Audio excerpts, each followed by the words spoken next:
This is what I like about small-town football. Unlike bigger places, not everybody has to sit on the bleachers to watch the game. A lot of people make their own seats out of anything. Number 1, Guernsey-Sunrise at number 2, Kaycee, first quarter. Kaycee wearing the blue and on defense.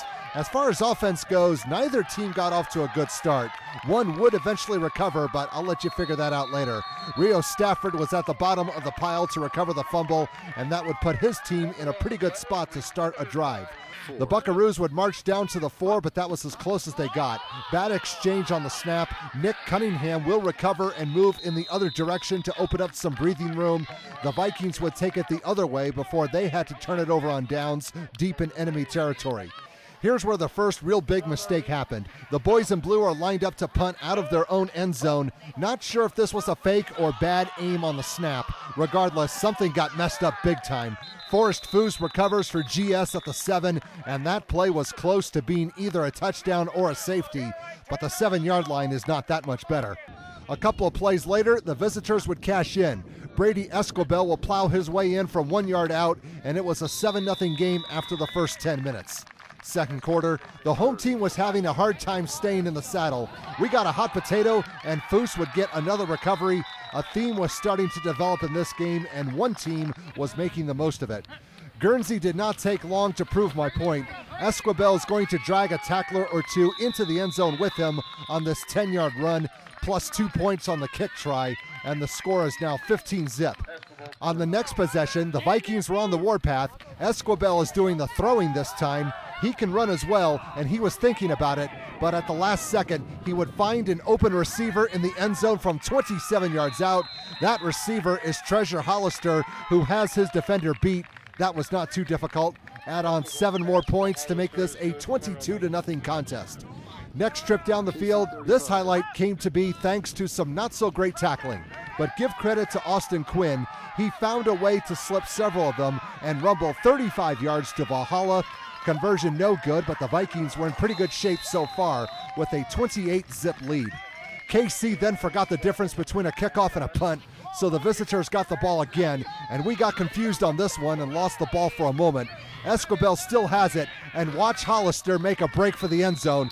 The defense realized it too late. It's a 19-yard TD pass, and this game is getting a little bit out of hand with the scoreboard reading 34-0. And here comes more. Inside handoff to Quinn. Nice stiff arm on the only guy who had a chance to tackle him.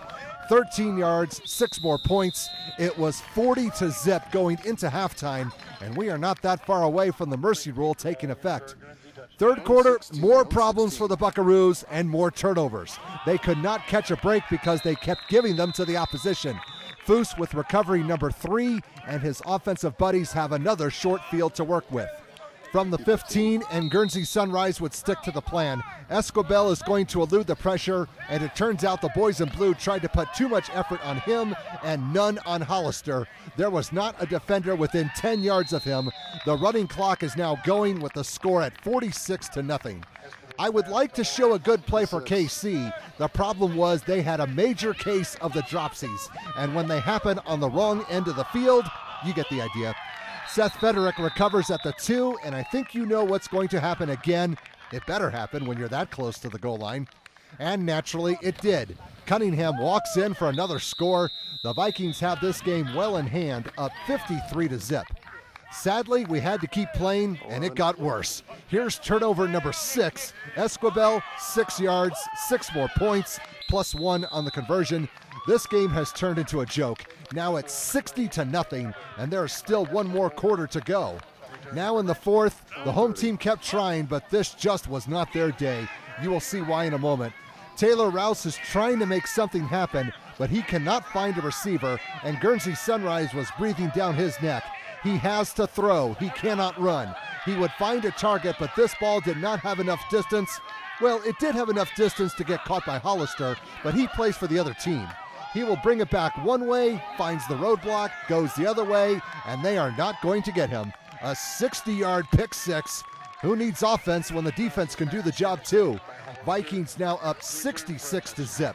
About 1 minute to go, and finally the Buckaroos got something to go their way. It's Brandon Tehaw connecting with Mark Largent for 15 yards. The shutout was avoided. It's not much of a consolation, but better than nothing. The Vikings win on the road in blowout fashion, 66-7.